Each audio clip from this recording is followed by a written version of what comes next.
Hello, everybody. Welcome to Two Dads Talking. Today's episode is not sponsored by Lowe's because we don't support emotional terrorism masquerading as retail. Are you looking to purchase a riding lawnmower? Are you wondering where to find the best bargain, price, and customer service? Well, look no further than Anywhere But Lowe's. At Dear Sweet God, order anywhere but Lowe's. You won't have to deal with a billing service designed by knaves, built on alternative boomerang physics, and powered by rage and guesswork. You also won't have to spend your golden years on hold, as Ricky, the customer service representative with an almost indecipherable accent, chews something wet and explains there are no supervisors available for over an hour. Have a billing issue? Great, so does Lowe's. By taking your business to abso-fucking-lutely anywhere else, you avoid getting billed 5 times for the same product before they try to blame it on your bank. And as a bonus, you don't have to dial your bank representative into a 3-way call so he can explain to Ricky that your bank doesn't multiple charge your account on Lowe's behalf.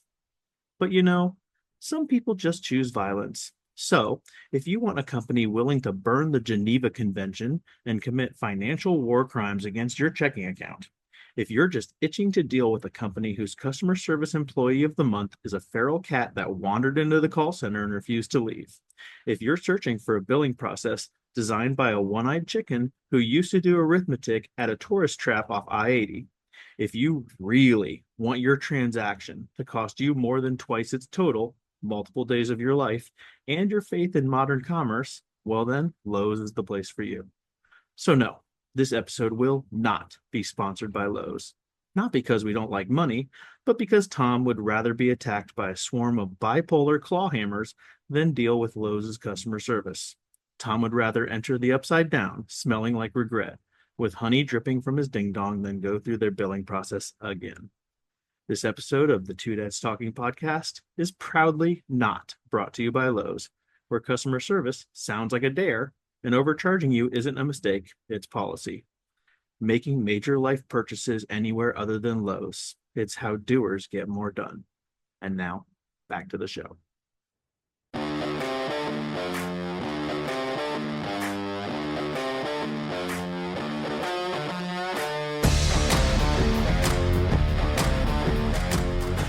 Now I'm welcoming you all to the Yes, Two Dads welcome. Talking podcast. We're very happy to have you here. It's nice to have you here.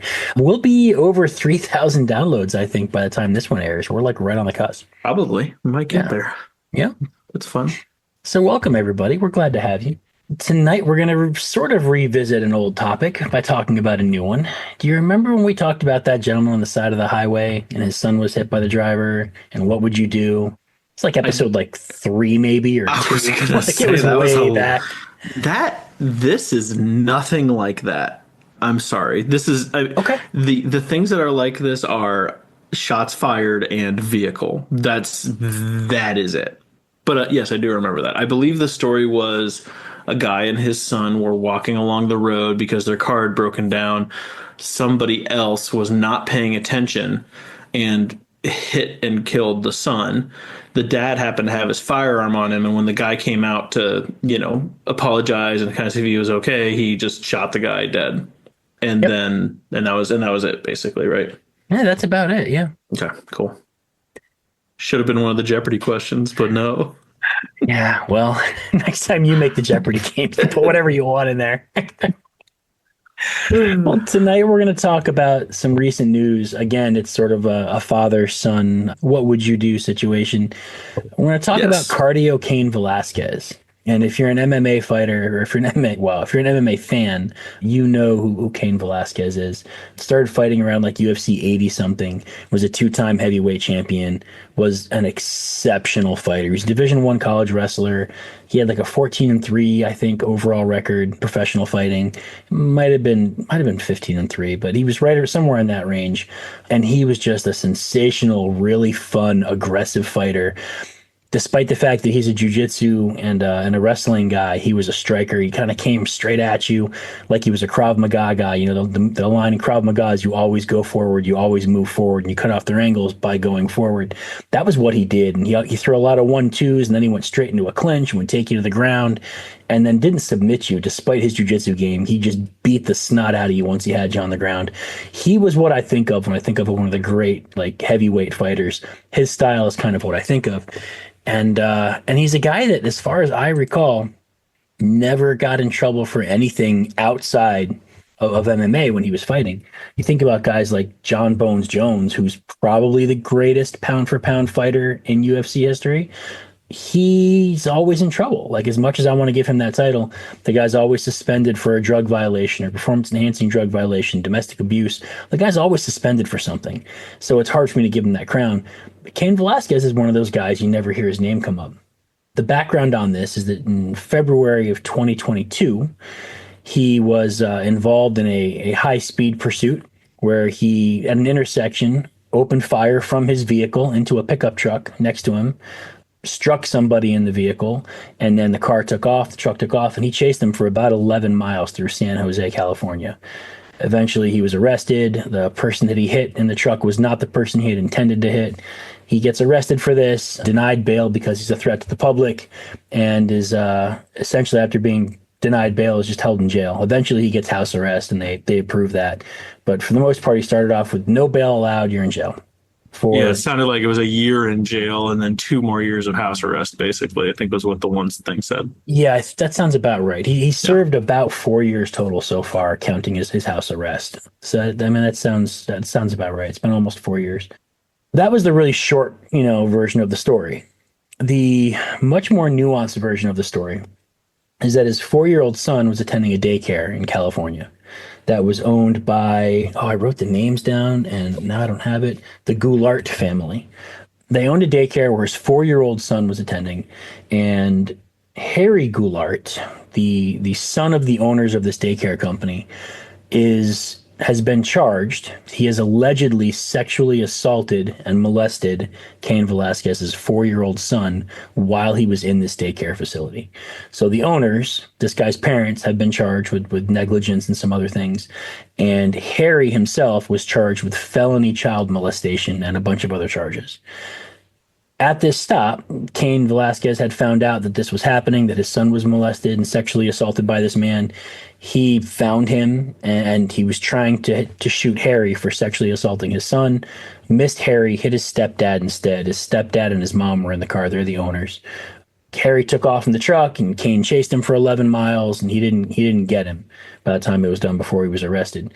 So that's the more nuanced version of the story, is that Cain found out this guy was allegedly sexually abusing his kid while he was supposed to be safe in daycare, and he went after him. Now, there's a lot of depth to this story, because as a dad, my gut reaction is that if I found out someone was sexually assaulting one of my kids, I'm going after that person too. But we're going to bring in the topic of vigilantism and what exactly are your rights, and did he overstep the bounds, and where things went right and went wrong. Fast forward to the end of the story. He had his sentencing this past week. The judge was literally in tears when he delivered the sentence, said something to the tune of the greatest punishment here is taking a son away from his father. The judge really kind of understood what's going on. Cain was charged with a total of 5 years to serve, including time already served, and then 4 years, I think, supervised probation. Maybe it's 5 more years supervised probation. But essentially, he's going to serve 1 more year in jail for this crime, and then he'll be out on probation, supervised probation. And Harry Goulart, I should know this name by now. Harry Goulart, his trial was supposed to begin in November. I think he got pushed back again. It's like July or something now, I think. Maybe. Yeah. Maybe. So he's currently on trial for sexual molestation of at least this one child. I read something today while I was kind of scrolling through some additional articles trying to find some names that said there might be other charges coming. So this might not be the only kid, but nothing seemed to be confirmed. And that's the story. I just kind of texted it to Doug and said, I know we're going to talk about this week. And he went, yeah, I'm busy. Maybe I'll read that. So let's get Doug's first take on this. Doug, what do you think? Oh, it's June, by the way. Goulart awaits his own June 2nd trial after pleading not guilty to one charge of lewd acts with a minor. And Velasquez's family has filed a separate civil suit against the Goulart family and their businesses. Okay. Very first initial reaction. He is accused of the lewd acts with a minor. At least if we're gonna stick to the innocent till proven guilty thing, we as the public really should not automatically just assume that this hairy guy did do this. My next reaction was, if Cain Velasquez, we certainly do not know everything in, every single little detail here. And it's also certainly possible that not every single little detail came out in Cain's trial, because those types of acts would not necessarily be admissible in his felony counts, his 10 felony counts that were being tried and discussed there. There's a very good chance that Cain and his family know way more than the rest of us do. Most men, no matter how aggressive they can be, they're not ones to just storm out and go for the kill on just a single accusation or a single word. They usually will try to find something else, or something else will kind of endorse it for them. So him taking a very specific shot at this guy and chasing him for 11 miles tells me that Cain had some other information that we don't, like literally seeing his son's reaction to this hairy guy, how he behaved around him, plus something maybe his son told him, or something that this hairy guy said that seemed kind of off and corroborated something his son had kind of implied. Honestly, my next knee-jerk reaction, though, after saying, okay, this is just an accusation, we're not confirmed yet that this guy really needs to eat a bullet. My next thought was, though, if Cain was really dead set on like getting this guy, he did it all wrong. He was too passionate. He needed to, in a weird sort of sense, he needed to keep a level head and stick to his training and catch this guy in the right place at the right time, where even if you weren't going to get away with it publicly, you were going to get the job done first before anything else happened. That's my 2 cents.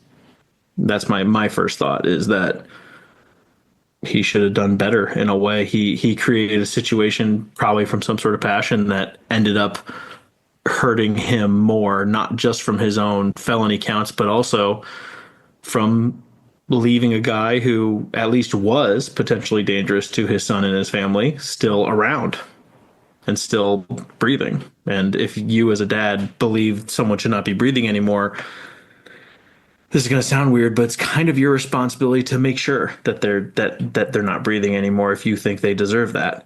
It's your responsibility to also try to be measured and make sure you're really getting the right guy if you're going to take that kind of action. But, do it right. was my next thought. Yeah, I'm torn on this one. Big shocker. Tom's feeling both ways on this thing. Where it reminds me of the one that we talked about previously is, I think, and I haven't listened to that episode. Oh gosh, been a year. Yeah. Probably. But I remember thinking about when I was reading the article and I was trying to follow and stay up to date on Cain Velasquez's stuff, because I really liked him as a fighter, and I like MMA.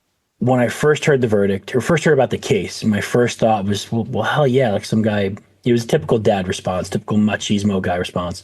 Someone molests my kid, I'm going after him too. You're fucking right. Of course I am. There's this need to protect your kids that's just sort of innate. It's there from the day that they're born. It's one of those first immediate changes that I really recognized when I became a dad, was sort of this enhanced need to protect. And we've talked about it before, like with the Big Lux episode, we talked about it, how once you become a parent, like everything you see in the world is kind of tinted in this lens of, yeah, that's that, but I have to protect my kid. Yeah, that's that, but it's a danger to my kid. It's everything. It's corners on tables in your house. It's toys on the floor. It's people who are looking too long at your kid, even though they probably mean nothing. Your entire world. It's the banner hanging from the ceiling in the gymnasium that could suddenly decide to fall now, Final Destination style, and squish your kid. Right. It's the grape that is your worst enemy and your most horrible fear, because it's a freaking grape and it's the perfect size to sabotage your kid's throat. Like, you become ensconced in this paranoia that you can't get away from, and protecting your kids means everything. And so my first reaction was like, hell yeah, someone does that to my kid. Yes, I'm going after that person. The rational side of me says, no, you can't do it this way. This guy, it's not like if someone right in front of me says, oh, by the way, I raped your kid. By the way, I did this to your kid. and then I go haywire on that guy and I pound him 7 feet under the dirt. That's a very different and I think more acceptable action than what happened here. Yeah. When Cain Velasquez decides one to fire into this truck with this guy plus two other people, that's reckless to me. That's endangerment, and he hit someone else, and that's sort of the concern with vigilantism in the first place. Is where do they draw the line? Collateral damage. Who else gets hurt? In firing into this guy's truck and hitting the wrong person and then chasing them at high speed for 11 miles, that's a long pursuit. I know it doesn't sound like that long.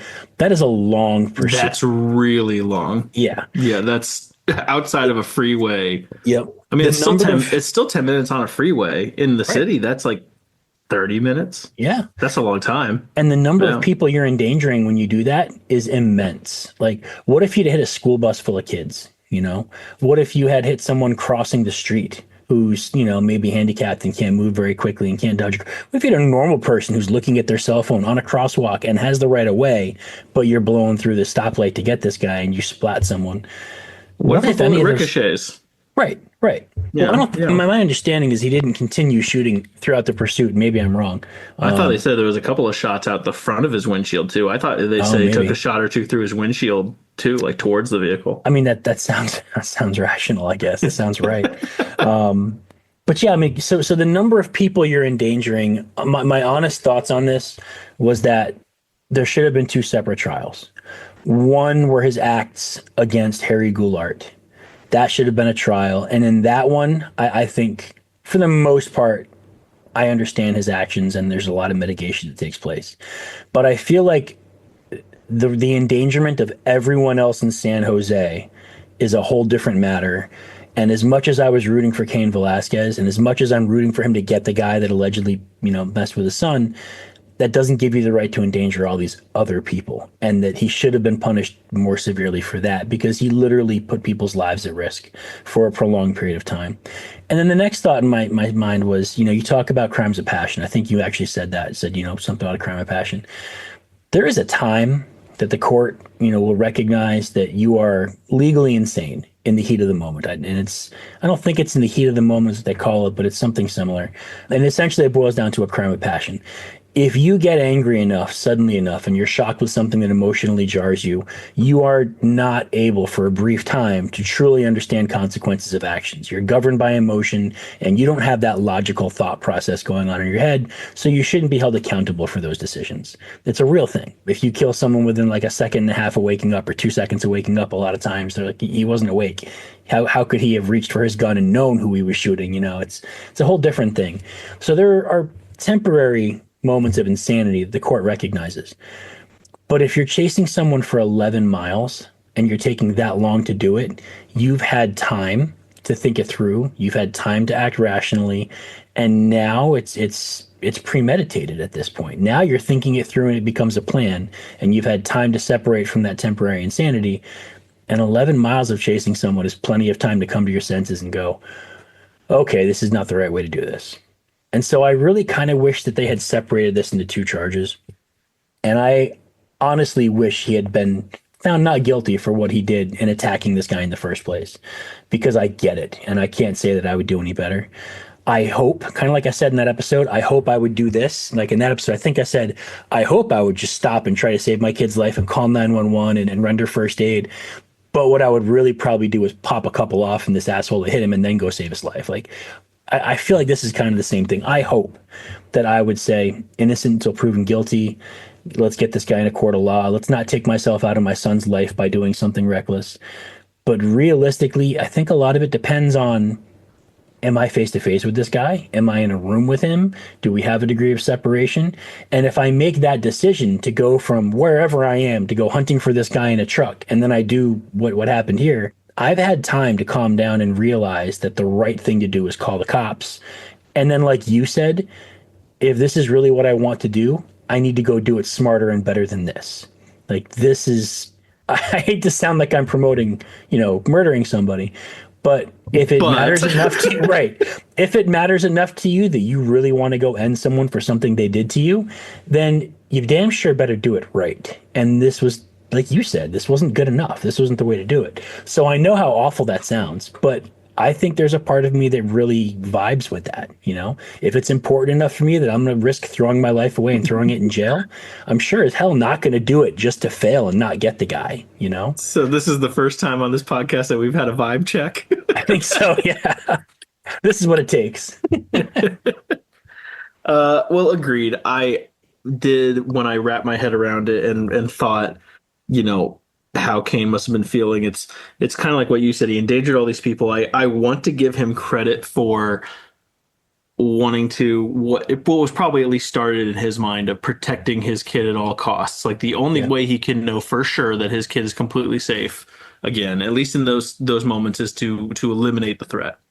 But if we're really going to actually be a functioning society, we cannot give him credit for protecting his family when his actions, intentionally or not, put other families in danger of other issues. And you have to peg somebody for that, because if you don't, there will be more stuff like this. Whether it's a correct threat assessment or not, you will have more people chasing each other and firing at each other and all that if you don't have consequences for it. You just will.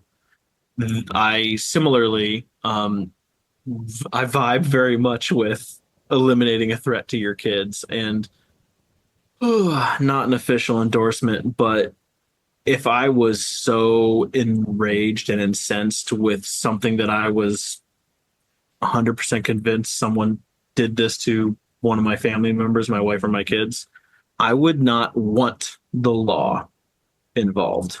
Right. Because in my opinion, they would not do what needed to be done. They would not be proper justice. If someone did something that was worthy of something like life in prison or death penalty, then I'm in my head, I'm inconsolable. I'm irreconcilable logically. I'm already at a point, someone who does something that bad, I can't even like calmly exist knowing that they're even still around. And so anything less than that, to me, the law will not be supreme permanent protection for me and my family. That's my emotional response. The rational, every other side of me, rational, societal, even the old like religious upbringing kind of thing, says, no, no, no, no. We can't have everybody operate this way, because some people will take those liberties a little bit far. They'll do something to someone even when it turns out it's the wrong person, or they've got the wrong idea. But I think the solution is you have to take responsibility on both ends. If you have decided to take responsibility for protecting your family, you also have to take responsibility for making sure you have evaluated everything correctly prior to that action. It has to be premeditated, cold, deliberate, researched, and calculated. My one caveat here is that the law might be suitable if you are able to get some sort of irrefutable proof. Irrefutable? I'm having a weird time tonight with this word. Help me out. Irrefutable? Irrefutable? Irrefutable. Irrefutable. Thank you. If you're able to get that thing, proof that something happened, and you are able to go after their businesses civilly, and you are able to go after him criminally too, you might be able to swing this in a way that destroys your aggressor's family.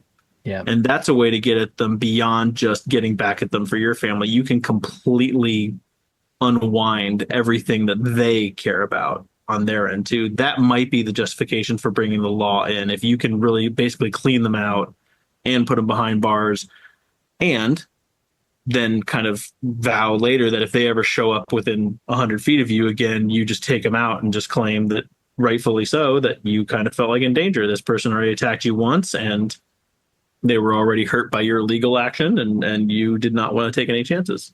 That would be the only other way to do it, to me, is if you really want to twist the knife and get other people in their circles.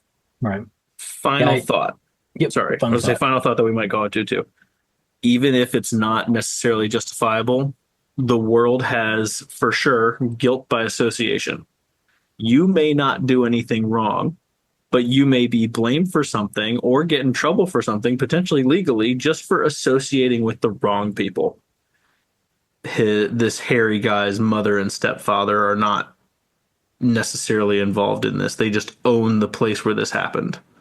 But this happened under their watch. And if they're being good citizens, even loving Harry, They should, if they think there's anything weird going on here, the best protection they can give him is to turn him into the authorities. Because otherwise, you have stuff like this where someone's coming after him. And you know Yeah. what?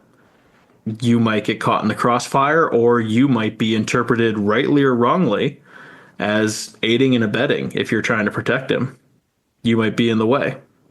So, like it or not, I think guilt by association is a real thing, and that does apply here. If they had, it sounds like, had their protocols in place or locked things up at the daycare correctly, this guy wouldn't have gotten shot in the arm. They wouldn't have been part of this chase at all. At best, it would have been just Harry. Yeah, I'm inclined to agree with that. At the end of the day, this feels like. Do you ever watch The Punisher, the Netflix show, the one they did for The Punisher? Not the Netflix show, but I watched the movie. I love that movie. It's kind of the same thing, but It's got great one-liners. you'd love the show. It's on Disney Plus now. That movie was good, but the show they did on Netflix was fantastic. Like season 1 was phenomenally good. Season 2 was again really good. But in season 1, they were very clear and articulate about how, in his eyes, the law just didn't do a sufficient job of punishing some people, and that kind of resonates in a lot of ways because people commit these crimes and they get very little jail time. I mean, look at the Pellico case that we covered, where the guy, all these people just getting a slap on the wrist, and they should be getting right. It's as heinous a crime as you can imagine. Like drugging a woman until she's unconscious and then just raping her is in a train fashion, just lines of people. It's absolutely the most hideous, filthy thing I can imagine. And these guys are going to be walking the streets again relatively soon. I mean, that's 2 steps below actual cold-blooded murder, right? Because the only one between those two is what? Torture and not murder? I'm not even sure it's 2 steps below, because in a lot of ways with a case like that, you're destroying a person's life still. I think it's just 1 step below, because you can really destroy someone psychologically that way. You can destroy their chances of ever building relationships again. I mean, we're getting into stupid semantics here. But yeah, but that's the point where you're pretty high up on the totem pole of badness. Yeah, you're right. Yeah, we're splitting hairs. Top 3 for sure, no matter who you slice. Yeah. So I think in a lot of ways, sometimes the law, the punishment that we put in place does not seem just, does not seem sufficient. And that's sort of Frank Castle's mantra is like, I'm not going to screw around with the law. I'm going to put someone where they belong in the dirt. And I can see myself as a parent in a case like this, knowing perfectly full well that I'm supposed to go to the courts. I'm supposed to go to the legal system. I'm supposed to take this thing to court. But knowing also that A, they're probably not going to give this guy the sentence that I feel is deserved here. And B, if you do that, you have to drag your kid through this court procedure. You have to drag yourself through it and listen to a defense attorney, find all these different ways to poke holes in the story and try to justify it or excuse it or refute it. Can you imagine how hard that would be to sit through that as a parent? Or insult your kid and claim that your kid was the one somehow doing something wrong or bad or whatever. Yeah. So if you're going through that, I mean, you're just setting up this prolonged, painful experience. I can see all the justifications that I would make in my mind to say, to hell with that, I'm going to go get this guy. I can really understand all those justifications, and I could talk myself into almost anything if I want to. And I could see a very easy path where the decision in this case is, I'm not calling the cops. I'm going to go put a bullet in this guy's chest. But at the end of the day, I think that the one competing responsibility as a dad, the only thing that comes close to protect thy children, and again, I think that's number one, but the only rule that comes even close to that is be there for your children. Do not take yourself out of your children's life. It's kind of like 1B, You've got rule number 1, and then this is 1A or 1B. And by going after someone like this, especially in such a slap fashion manner, you really run the risk of taking yourself out of your kid's life forever. He could have gotten 30 years or more for this. And if he went for 30 years, I think they said the prosecution was going for 30 years. Yep, absolutely. And then the prosecutor was sad. It was only 5. He was actually sad. If you take yourself out of your kid's life for 30 years when you had an alternative action, in which case are you doing better for your child? Where the guy doesn't get punished as severely as you think he should, but you're there as a formative influence for your child for their entire life? Or the one where the guy gets the punishment you think he deserves, but now your kid grows up without a father and dealing with the fact that, kids are telling him his whole life, your dad's a criminal, your dad's a convict, your dad's a murderer. Like, people aren't always going to have that nuance and understanding, and that'll fade over time. So which of those two scenarios are you actually being a better parent? And I think it's the option where you realize the legal system may not delve out what you want it to, but you're there for your kid for their lifetime. And I'm hoping that if the situation, God forbid, were to ever pop up in my direct life, that would be the anchor that keeps me from doing something that gets me irrevocably taken out of my kid's life. And more darkly, Harry is not the only child molester in San Jose, much less a state or a country or a world. So, yeah, being haphazard also exposes your family to other threats, because in interviews, a lot of these people, especially child molesters, have said they look to see how threatening the dad seems to be. Yeah. If the dad is a threat, they don't even bother. Well, apparently Harry didn't do his research. No, clearly not. Apparently he didn't do his research. Oh, Velasquez, that's a common last name. Oh. But really, most of these guys, they've said in interviews, if the dad could be a threat, they don't even bother with the kid. Some of them said they don't even bother even if the dad's not around, if they just observe the dad at some point, because they do not want that potential threat breathing down their neck later. They just don't even want to deal with it. So, but you're right. I think no one wants to hear this part, I don't think, but considering everything, and let's sort of assume, even though we've just been talking about not doing this, let's sort of assume that all accusations are true. Maybe it's not full-fledged sexual assault, but this Harry guy definitely was doing some shit he shouldn't have been doing. This might ironically be one of the cases where the legal system actually did pretty good, because it's giving Cain time served, 5 years, probably honestly the minimum. I mean, he's got 10 felony counts, and reckless endangerment, public discharge of a weapon, blah, blah, blah, all these other things. This might have been the actual minimum sentence that sort of like the judge had to give out based on the facts of the case. Yeah. So this may have actually been the best that legally could be done. And so there may actually be something to be said here that the legal system actually did its job this time, given the facts of where we're at. Yeah. But yeah, I just... How complicated would this have been, and how different would we feel if he had shot and killed the wrong person here? If someone had died through his negligence, how differently would we feel on this? I feel like I'd be just radically on the other side of this and be like, no, you butthead, you didn't have the right to do this. Like, I really feel like that would swing me dramatically to the other side here. Interesting. I think, and again, hypothetical, but I think I would be about the same. I think I would be saying, you did it wrong. You needed to make sure you got the right guy. This is just, in my mind, this is just a bigger fuck up. You killed the wrong guy. Now you're definitely going to have a consequence for it.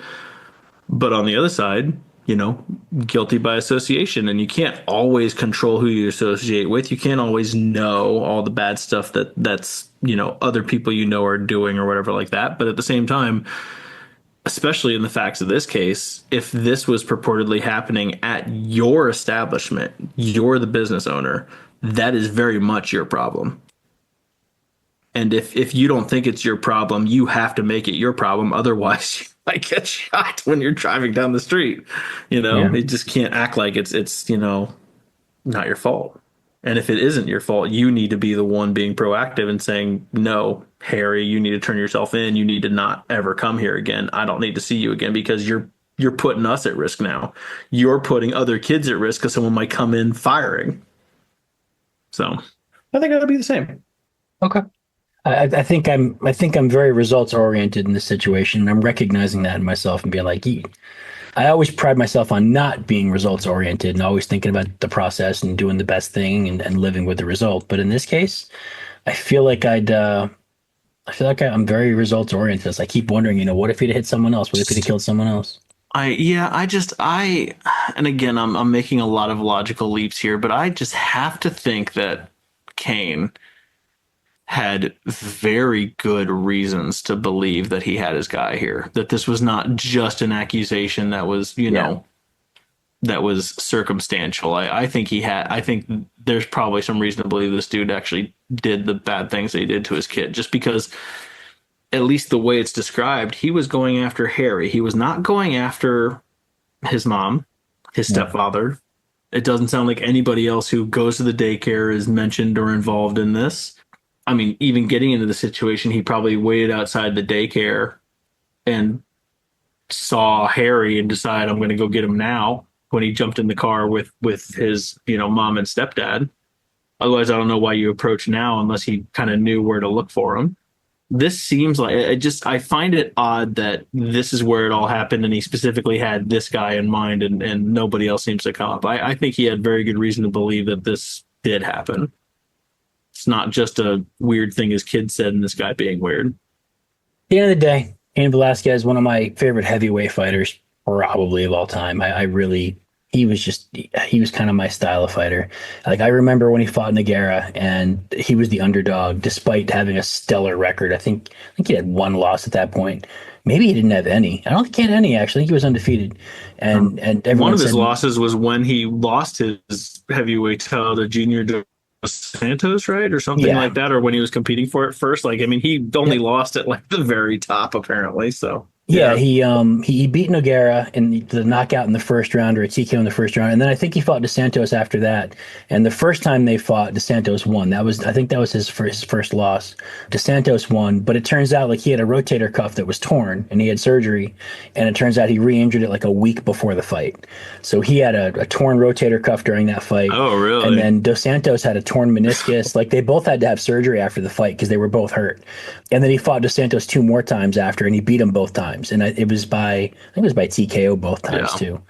Like he was a badass, and he was a great fighter, and he was fun. And again, I like the ones that you don't read negative headlines about, outside of being a celebrity, outside of being the. I really like those guys that do things around the outside, and I kind of understand an awful lot about this. And the dad in me says, hell yeah, but the dad in me also says, why would you risk taking yourself out of your kid's life? And that I think is what I hope would be the bigger deciding factor in my decision. But I'm glad he did some time. I'm glad he's got some time served because I do feel like the endangerment he did is this whole separate issue and there needs to be a punishment in place for that. I'm also glad that he's not in jail for the rest of his life for something that 65, 70% I can understand, I feel like you said the justice system probably got this one about right. And I'm curious to see what's going to happen with Goulart's trial. I'm really curious to see what comes out of that.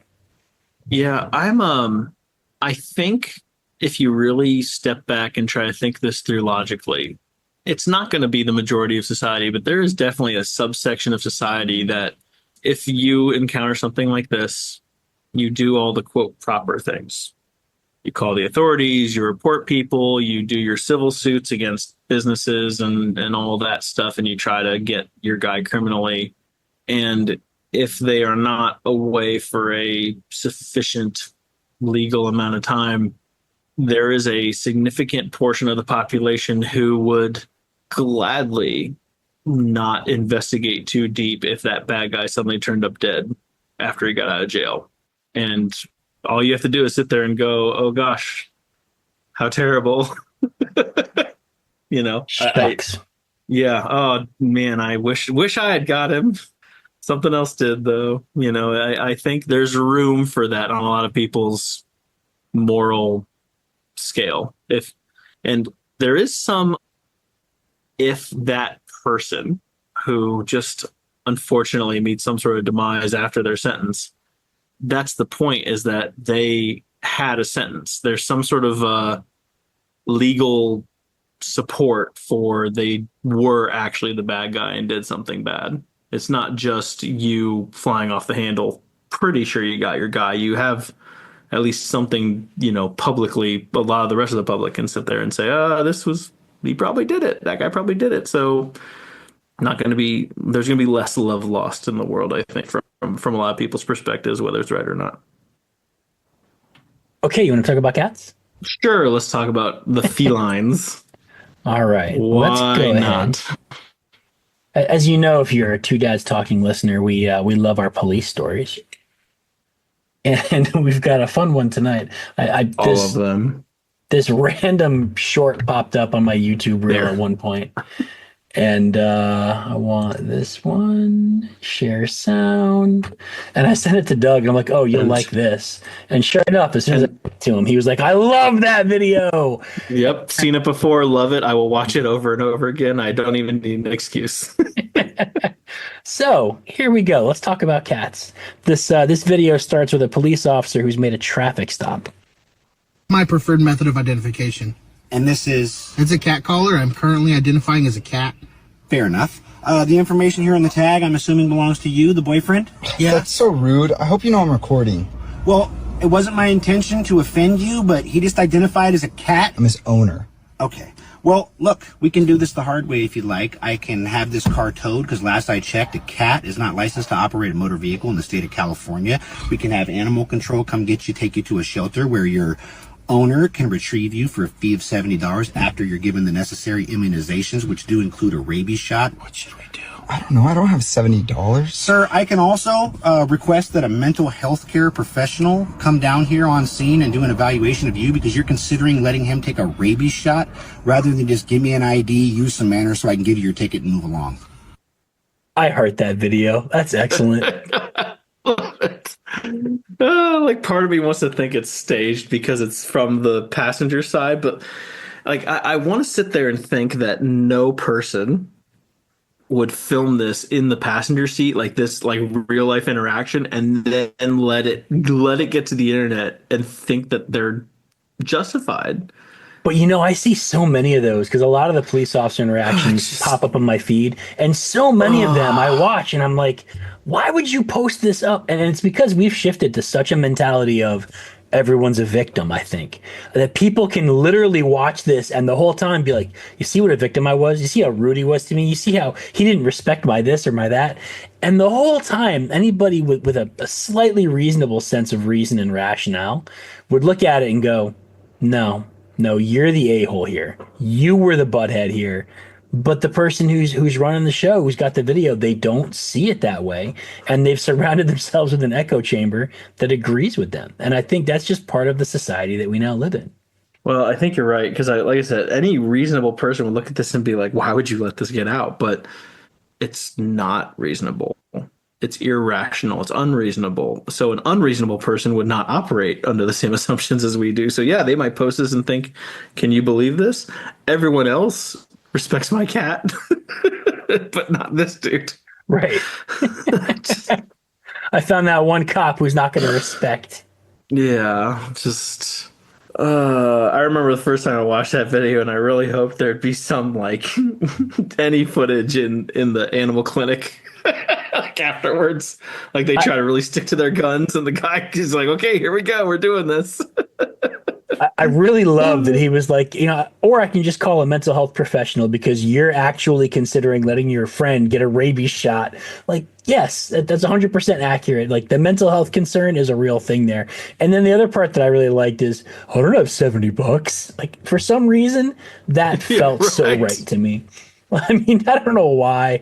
And I'm sure that means I'm making assumptions that are probably not the best. But when he said that, I was just like, that totally makes sense. Yeah. Why would you have $70? Like, yeah. Well, but see, that's the I don't have $70 is kind of like it's kind of like if someone walked up and like propositioned your wife and was like, "Hey, I'll sleep with your wife for $200," and you go, "Oh, she's worth at least 500." Like it's not like, "Hey, you be nice to my cat boyfriend" thing. It's not like I don't have $70. Like if I did, maybe we would keep going. I don't know. Like call your bluff. Like I don't know. This is so good. I love it. That one to me, that video is self-explanatory. I think I've mentioned it before on the podcast too, but did you hear about the like study that they did of actual literal clinically insane people? It just reminds me of this. Just it's not really related to this at all, but the scenario that they did in a survey was you go to a funeral of, like a friend or a friend's friend kind of thing, and you see, if you're a male at least, I guess you can do it either way. You see someone who's really attractive there at the funeral, and you're kind of thinking, oh, I'd like to maybe bring them on a date, maybe get their contact information. But the funeral ends, everybody leaves, you don't actually get a chance to talk them up and try to get their contact info, but you really want to try to see them again. What do you do to try to find them again?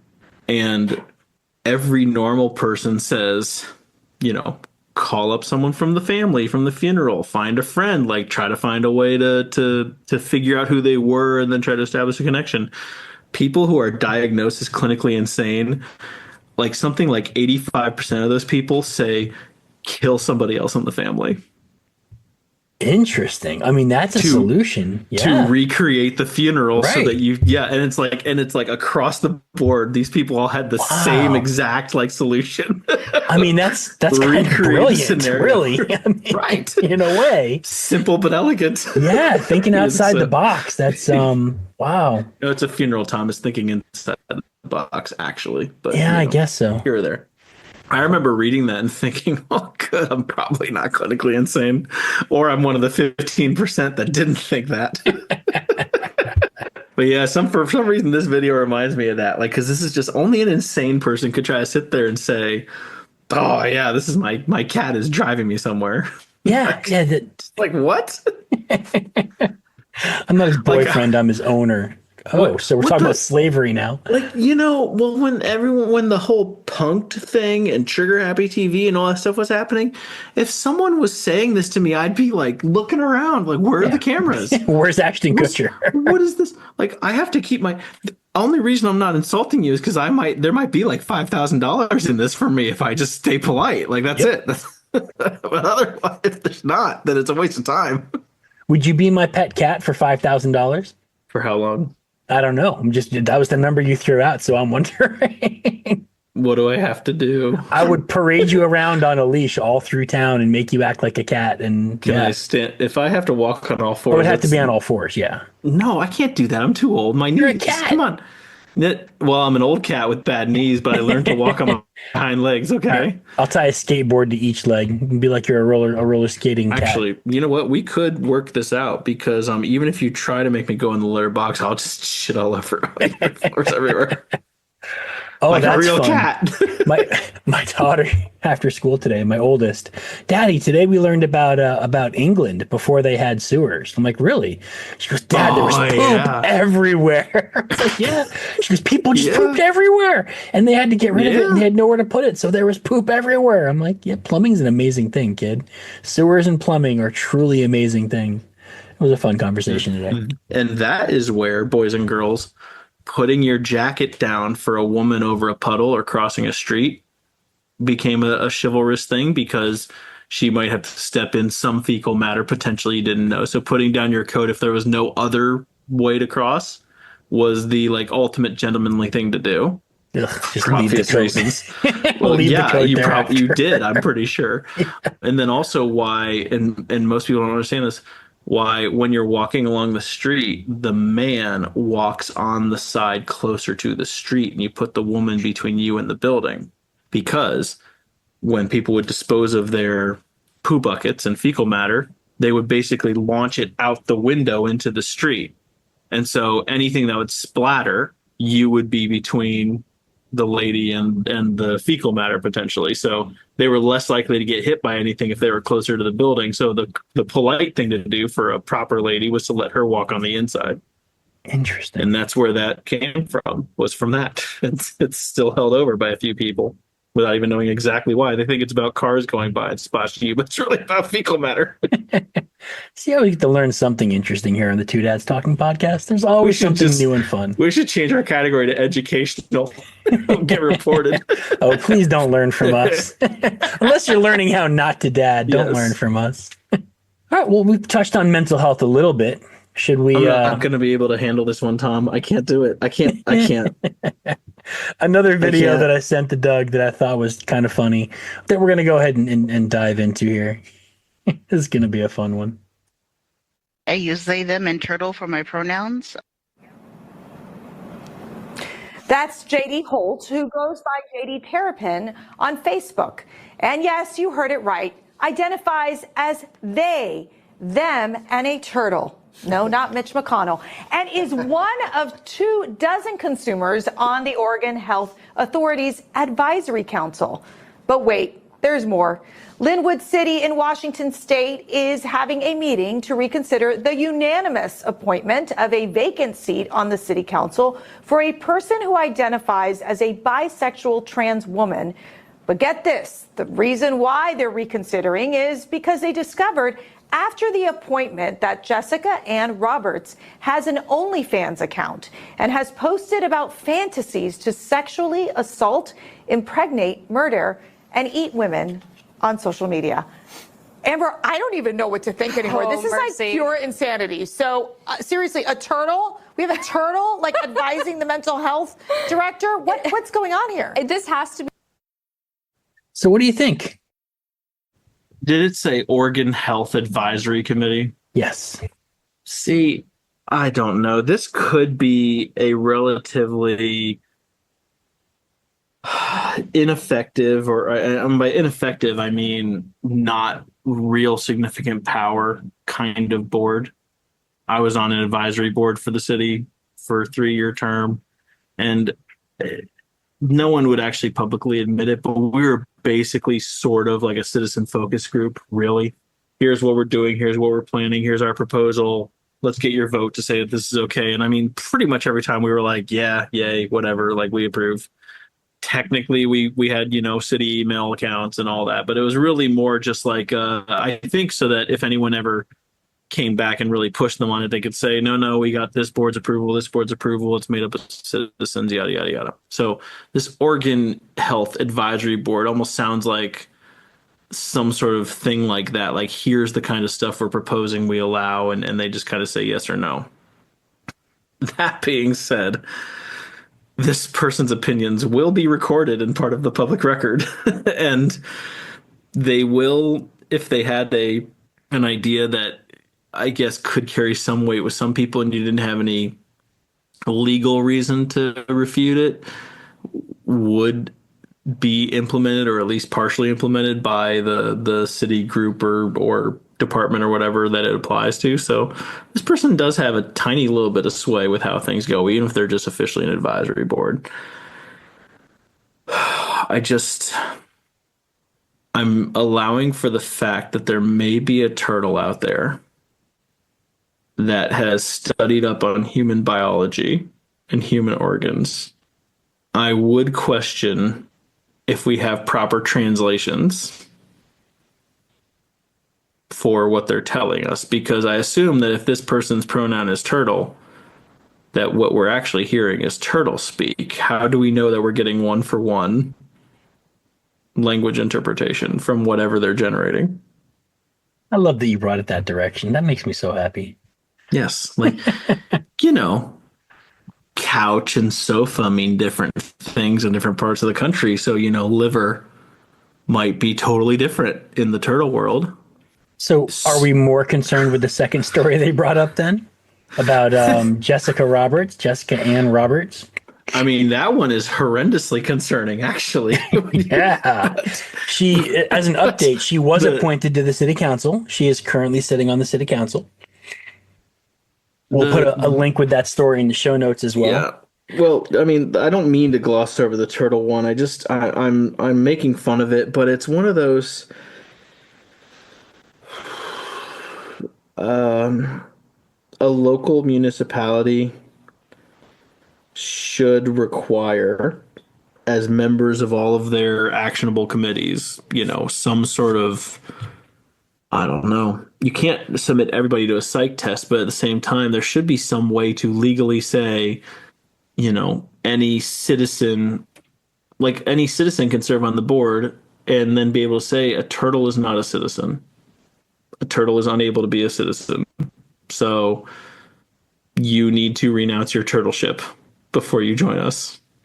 Yeah, renounce your turtleship. I'm actually being kind of serious when I say this. Yes, I'm tongue-in-cheeking it a little bit, but like, seriously, you can't be dual citizen of two countries, pledge allegiance to two countries, and hold certain roles. Like, why you can't be a turtle and hold human roles. That's just not how this goes. I mean, I want to be insulting and say, if you are a turtle and someone murders you, is that animal cruelty? That's not murder, right? Which is it? If we really want to take you seriously, then it's kind of like the cop. Like, okay, you want to be treated this way? Here's what happens. Here's the current law on site for these kinds of things. Here's what happens. If I put you in a big like plastic cage with a log and a leafy thing, you can't tell me to let you out, right? Because you're a turtle, just like any pet turtle. I can buy you. I can buy you from a pet store. I can pluck you out of the woods and take you home. Right? Okay, that's going to be my joke for the day. I'm going to tell the Norm Macdonald turtle joke today. That's what I'm going to do. I'll just let you talk. I'm drowning here. Can't do it. So I treat the whole turtle thing a lot like we talked about, what's his name? The border collie, the Japanese guy who wanted to be a border collie and spent $15,000 on it. If you're not hurting anybody, you do what you want to do. I don't care. But when you're an elected official and you're on a council and you maybe are influencing people, at that point, maybe I feel like it needs to be reined in. And I honestly think that if someone identifies that way, that maybe there is something wrong. I don't know. Most of them, I think, are doing it for attention. I think people now are doing it to be part of a movement. I don't think people really mean most of that stuff, so it doesn't really bother me. But I do find it hilarious. And I think if you can't take yourself seriously enough to be more serious than that in an elected official for a state, then you probably don't deserve that role. And that's just my opinion. I'm far more concerned about Jessica Roberts. Is it Jessica? Yeah, Jessica Roberts. That's the one that concerns me. We'll put a link up in the notes there. That woman is legitimately troubling. And actually, maybe we'll do a whole podcast on her and Vore, because when you read about it, it's really, really disturbing. And the stuff that she's posting online, it reminds me a lot, and we referenced it on the probably the Silk Road episode is probably where we referenced it. It reminds me a lot of the New York City cop who was like eating people and got turned on by cannibalism, and then was making plans to kill and eat his wife and share her with his friends when he got caught. Like, she stumbled across some of his messages and turned him in, and turns out he was planning on murdering his wife and then having like a shared cannibal experience with friends of his on the internet. This woman reminds me of him in a lot of really troubling ways. Like, and I say woman, I don't, I don't remember how she actually identifies, but no, they're a man identifying as a woman, I believe. It's interesting you bring up the border collie thing, because I do, if we're being completely serious, I do kind of have that same thing. Like, yes, you're not taking yourself seriously, but if you're willing to announce this to the public, as an elected person, like who's supposed to be, taking a role seriously, then you, like I said with the border collie guy, in a way, you're unpredictable now. You are at least able to justify things that are literally non-human. Your justification for certain things are, quote, non-human. So now I kind of have a right to treat you with less immediate respect, because you've sort of signaled to me that you may not treat me the way I expect other humans to treat me.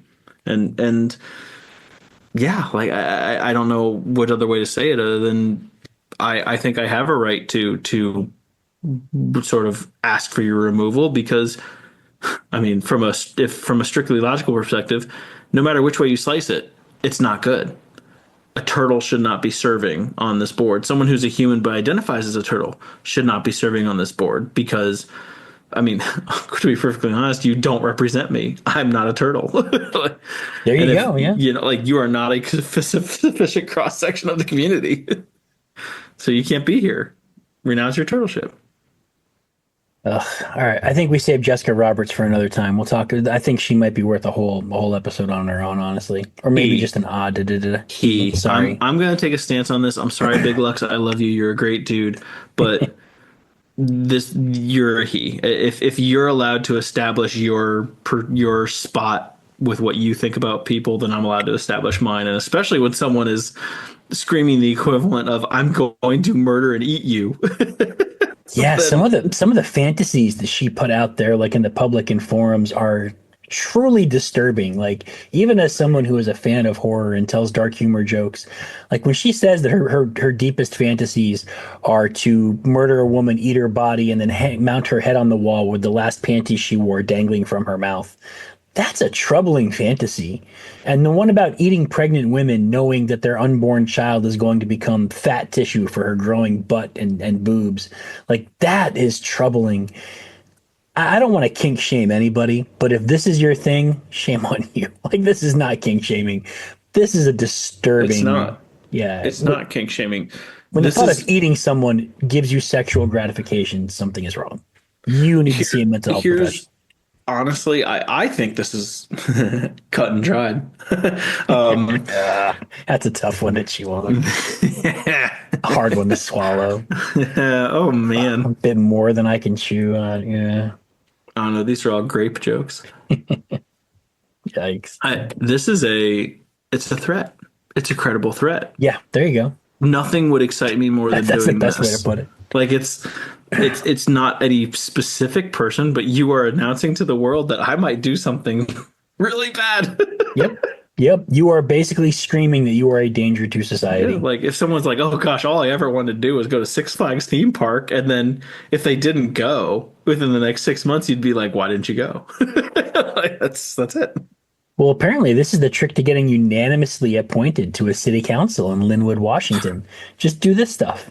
just be into Vore and make it public, and that's how you get appointed to the city council, which, by the way, does have some authority and does have some power. Yeah, some of these are jokes, though. It's basically like if you have a friend on the city council and you have a pile of names that nobody really knows, that one person on the city council just has to say, "Well, I like this person," and everyone goes, "Well, okay, good enough for me. I don't have any other info on anybody else."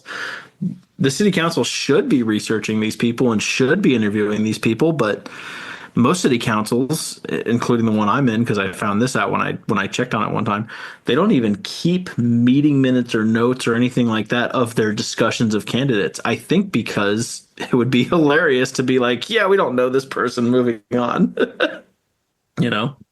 So I mean, those are, people like to think that city councils are all that in a bag of chips, but you probably put more planning into cleaning your house than they do appointing people to run your city, honestly.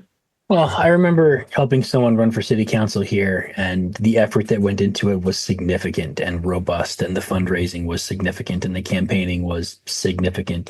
And it was for a small town. It was a town council, but they basically governed the town, and there was a serious effort here. So I guess it maybe depends on where you are, but I don't know. I see someone unanimously appointed to a city council, and my first thought is, unanimous? Like, not one person had a question about this woman who says she fantasizes about students being disciplined by being eaten in front of their classes, and fantasizes about eating children in front of their families, knowing they can't do anything about it. Like, a woman says, or a guy or a person or a turtle says these kinds of things publicly, and not one person goes, "You know what? Maybe I'm not going to vote for you." They unanimously voted for her on the council. That troubles me. I mean, those are the people that are making decisions for the city. That really bugs me. And I'm so glad that it's literally as far away from where I am in this country as you can possibly get, other than being in Alaska or Hawaii. It's as far from me as you can get. I'm kind of grateful for that. It's what happened with this city council thing was they submitted their application of like 20 some questions or 15 some questions. Why do you want to be on the council? Blah, blah, blah. And this cannibal lover, all they put in that application, they didn't say anything about the cannibalism, anything about their OnlyFans, anything like that. All they said was, "I love my community. I want to serve my community. I feel as a trans I want to woman serve or my whatever." community on a silver platter, is what she said. Hell yeah, you do. Make mincemeat out of these policies.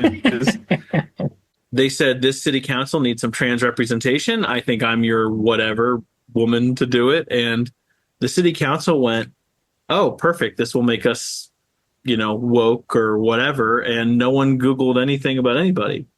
They just took their first look through the applications and kind of made their pre-decisions. And they didn't want to Google because it's extra work. And also, they don't want to see or hear something that changes their mind and do more work. Yeah. Because if anything shows up, they have to do more work now. Otherwise, it's their ass. But if they just go, oh, they didn't put anything on the application, they think they can protect themselves that way. But really, they just don't give a shit. They just saw an opportunity to be progressive, and that's it. Yeah, I'm inclined to agree. This was sort of a DEI kind of hire. She's a bisexual trans woman, and that probably, like you said, makes them feel woke, gives them representation. Well, shall we tell some jokes? Yeah, if I can. All right, who's going first? You going first? Am I going first? That doesn't matter. I'll go first. What do you get when you cross a turtle with a porcupine? What do you get when you cross a turtle with a porcupine? I don't know. This feels like a sticky shell or something like that. Slowpoke. A slowpoke. I was gonna. I almost got there. Damn it. Yeah, that's right. Good. I like it. What did the tortoise do when he beat the hare in the race? It was the first thing he did after he beat him. He celebrated. Yes. Okay. Okay. Your Wow. turn. Yep, you got Thank it. you. You're good. What do you call a turtle chef? Turtle chef. A slow cooker. Good job. You ready for my other one?